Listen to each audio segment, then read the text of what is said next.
Olá, crianças, bom dia. Na aula de hoje, nós estudaremos sobre as proteínas, que são moléculas orgânicas fundamentais para o desenvolvimento e a formação do nosso organismo. Proteínas estão em todos os lugares. Fazem parte da digestão, fazem parte dos nossos hormônios, fazem parte da estrutura das nossas células, participam de inúmeras reações químicas que ocorrem na nossa célula. Nesta aula, você deverá aprender a função das proteínas e, principalmente, as proteínas especiais chamadas de enzimas, ok? Fiquem ligados e, ao final da aula, eu devo passar para vocês uma pequena atividade do livro. Muito obrigado e tenham uma excelente aula. Vamos lá, crianças, então, estudar proteínas e vitaminas. As vitaminas nós deixaremos para estudar em uma live que eu ainda vou fazer com vocês via Instagram em data a ser marcada. Nesse dia, nós iremos resolver algumas questões de uma bateria que eu já preparei com muito carinho para vocês, meus queridos alunos. Por isso, me sigam no Instagram para que vocês possam receber a notificação da live. Nesta aula de hoje, você vai ter que entender, identificar a estrutura de uma proteína, você vai ter que compreender o papel das enzimas como catalisadores biológicos e na próxima, que é a nossa live, reconhecer as principais funções das vitaminas. O que você precisa aprender neste capítulo? O que são proteínas e as suas funções, que são várias, e os fatores que interferem na ação enzimática, como por exemplo o pH e a temperatura. Beleza? No mais, comecemos então, de fato, a nossa aula. Crianças, as proteínas são consideradas polímeros e todo polímero tem seu monômero. E o monômero de uma proteína é um aminoácido. Todo aminoácido é formado por um grupo amina, uma cadeia lateral, um grupo carboxila e um hidrogênio que está solto sozinho. Existem 20 tipos de aminoácidos. Como é que eu diferencio um aminoácido de outro? Simples, pela sua cadeia lateral, pelo seu radical. Neste caso, este radical, ele muda, e quando ele muda também o aminoácido, certo? Desses 20 aminoácidos que existem, 12 desses aminoácidos são naturais, ou seja, o seu próprio organismo produz, e 8 são essenciais, ou seja, você precisa de uma fonte de alimento para poder consumi-los. Essa fonte de alimento, conforme tu pode observar na imagem, é a dupla mais perfeita que existe, que é o arroz com feijão. No arroz com feijão, você encontra todos os aminoácidos essenciais que o seu organismo precisa. Note que essa dupla é tão perfeita que o feijão tem 2 aminoácidos que o arroz não tem, que são a isoleucina e a lisina, e o arroz tem 2 aminoácidos que o feijão não tem, que são o triptofano e a metionina. Mas quando você junta os dois, você tem os 8 essenciais que o seu organismo precisa. Professor, mas eu não gosto de feijão. Eu posso substituir? Pode. Pode substituir pela ervilha ou pelo grão de bico, por exemplo, ou pela própria soja. Professor, mas eu não gosto de arroz. Pode substituir então pelo milho ou pelo trigo, que também são ricos em aminoácidos essenciais para nós. Se ligou? Então, essa dupla, arroz com feijão, é a dupla mais perfeita exatamente porque ela contém aquilo que o seu corpo não consegue produzir.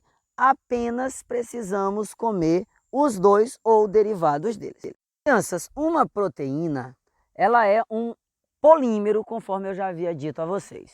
Se ela é um polímero, então ela é formada pela ligação de vários monômeros. Essa ligação entre um aminoácido e outro é chamada de ligação peptídica. Não se esquece disso, hein? O que é uma ligação peptídica?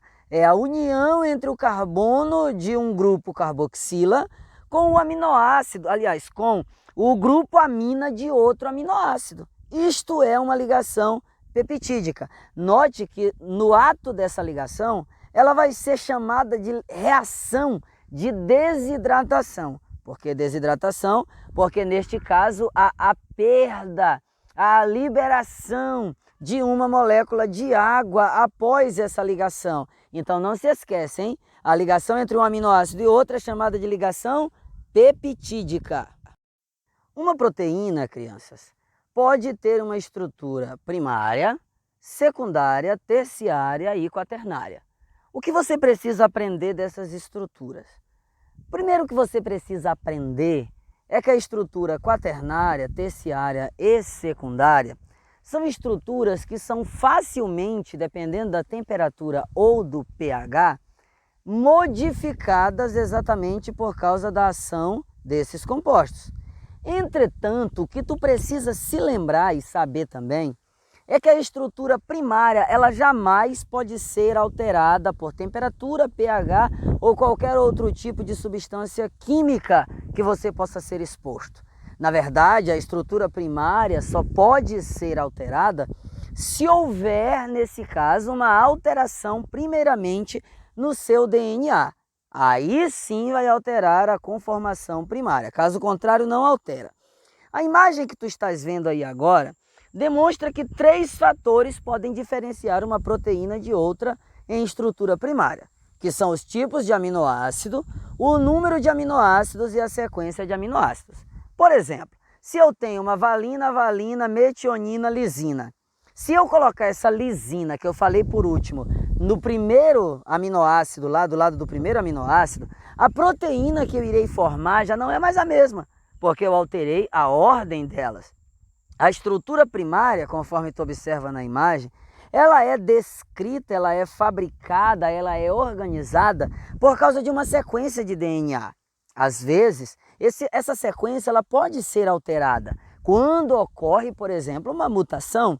Em casos de mutações, o DNA é alterado, portanto a sequência primária é alterada e todo o DNA é alterado, como no exemplo da anemia falciforme. A anemia falciforme ela é uma deformação na produção da hemoglobina, que forma a hemácia. Nesse caso, o glutamato, que era para existir ali naquela sequência conforme na imagem, é substituído por causa de uma mutação, substituído pela valina. E aí eu formo hemácias com formato de foice, que não conseguem carregar as moléculas de oxigênio como deveria. Só para tu ter uma noção, uma hemácia saudável consegue aí levar cerca de 3 moléculas de oxigênio. Uma hemácia afetada leva no máximo 1 molécula de oxigênio. Em algumas culturas, a anemia falciforme ela é uma adaptação. Por exemplo, lá na África, na África subsaariana, onde a galera é afetada pela malária. Lá é vantagem ter as hemácias no formato de foice, já que o protozoário não conseguirá se reproduzir nelas. Crianças, as proteínas têm várias funções. Uma das funções é hormonal. Por exemplo, uma função hormonal aí do pâncreas, proteína produzida pelo pâncreas, insulina e o glucagon, que controlam o metabolismo da glicose. Na hipófise, nós temos, por exemplo, o GH, que é um hormônio com base proteica. Então, uma proteína pode ter função hormonal, assim como ela também pode ter função nutritiva. Ela pode ser aproveitada como fonte de energia, mas não deve, tá? Por meio do metabolismo de aminoácidos, eu gero moléculas que participam da produção de ATP, por um processo que depois tu pode me perguntar, que eu te respondo, chamado de gliconeogênese, que é quando eu fabrico glicogênio a partir de moléculas que não são glicose, como os aminoácidos. As proteínas também têm funções estruturais. O colágeno, que confere resistência e elasticidade à tua pele. A queratina, que está presente também na tua pele, impermeabilizando, e também na carapaça, né, de animais como tartaruga, como os crocodilianos, e também o nosso cabelo e a nossa unha. A actina e a miosina, que são proteínas que são responsáveis pelo deslizamento de uma sobre a outra, que gera a movimentação dos músculos, a própria hemoglobina, que transporta oxigênio, e a albumina, que confere viscosidade ao seu sangue. A albumina, que por sinal é muito encontrada lá no ovo. A clara do ovo é pura albumina, que confere aquela viscosidade a ele. Então as proteínas, elas também têm função estrutural. O colágeno, só para tu ter noção, participa da constituição dos nossos ossos, impedindo aí que o osso se quebre facilmente. Já ouviu falar na doença chamada ossos de vidro? Pois é, essa doença, ela em partes é causada por causa da falta de colágeno nos ossos, que deixa os ossos muito rígidos, muito duros, de maneira que o cara, quando pula, corre, faz alguma atividade física, os ossos se quebram facilmente por falta de colágeno, que dá flexibilidade ao teu osso. Mas as proteínas também têm funções de imunoglobulinas. O que seriam essas funções? Imunoglobulina nada mais é do que os anticorpos. O que nós temos, que nós chamamos de anticorpos, propriamente dito, a gente fala erroneamente. As nossas células de defesa é que a gente chama de anticorpos. Na verdade, as nossas células de defesa produzem os anticorpos. Os leucócitos, por exemplo, produzem várias imunoglobulinas. E aí, dentro dos leucócitos, eles vão produzir aí, principalmente os linfócitos B, tá bom? Vão produzir aí, e T, né, claro. Vão produzir a imunoglobulina G, imunoglobulina A, imunoglobulina M, imunoglobulina D, imunoglobulina E e outras imunoglobulinas que, se tu tiver curiosidade, você pode dar uma pesquisada e ver mais sobre as imunoglobulinas. Mas eu vou te dar o exemplo dessa G, que é o da gestação, que a mãe produz para proteger o feto contra micro-organismos invasores. Uma proteína, criança, ela pode sofrer desnaturação. O que é a desnaturação? É você modificar a estrutura primária, aliás, a estrutura primária não, perdão, é você modificar a estrutura secundária, terciária e quaternária. Quer um exemplo? Quem das meninas aí da sala já fez botox capilar? E os meninos também, né? Por que excluir os meninos? Os meninos também podem fazer uma chapinha, um botox capilar. Pois é, a queratina presente no seu cabelo, ela desnatura. Só que se tu analisar depois de um tempo, o botox capilar que tu faz dura aí em média entre 3 e 6 meses, se você cuidar direitinho. Mas após esse período, ele deve e ele vai voltar ao normal. E aí você faz de novo. Ou seja, você não alterou a sequência primária da proteína. Você alterou apenas a sequência secundária, terciária e quaternária. Normalmente, uma proteína ela é alterada a sua estrutura por causa do pH, da temperatura, tá? E de alguns compostos químicos. Algumas são irreversíveis. Se você fritar um ovo, você consegue fazer com que o ovo volte ao normal depois de frito ou cozido? Não. Então é irreversível. Mas se você fizer uma chapinha, por exemplo, que você altera a estrutura do seu cabelo, que é pura proteína, pura queratina, ele volta ao normal. Beleza? Deu para entender aí? Então vamos seguir. Crianças, nós vamos entrar agora nas enzimas. O que são enzimas?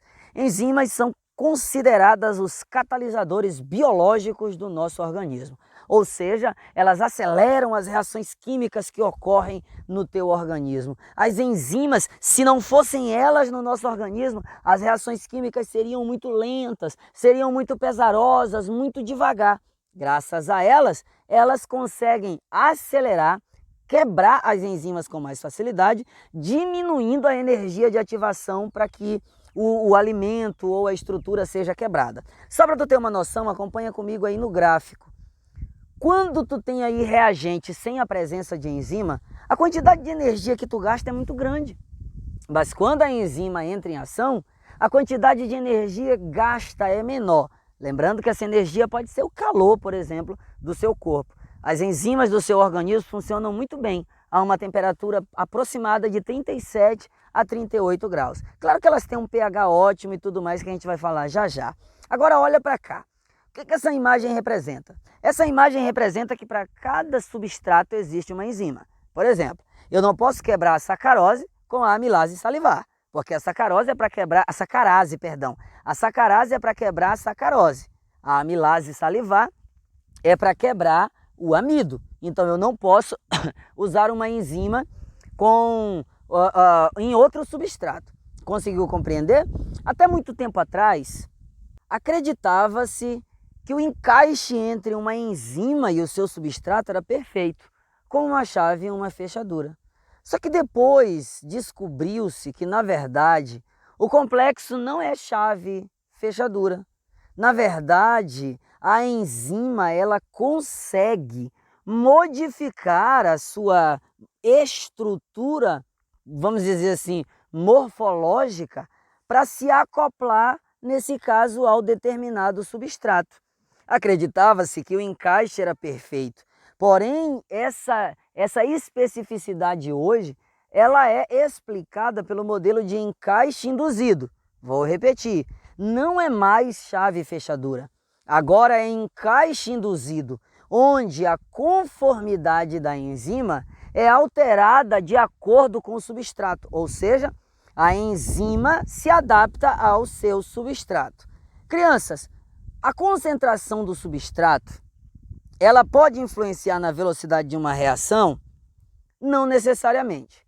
A concentração, ela, por mais que ela seja alta, a velocidade da reação vai chegar um momento que vai se estabilizar, ok? Entretanto, a velocidade de uma reação pode ser alterada por causa da temperatura e do pH. Sabe qual é a temperatura ótima para uma enzima funcionar? Todas as enzimas do teu corpo, via regra geral, aproximadamente 38 a 39, quase 40 graus. A partir disso, ela desnatura e cai. O pH normalmente é enzima por enzima, cada enzima tem o seu. Mas note, o teu corpo ele sabe disso. Durante uma infecção bacteriana, viral ou de um protozoário, ele aumenta a sua temperatura.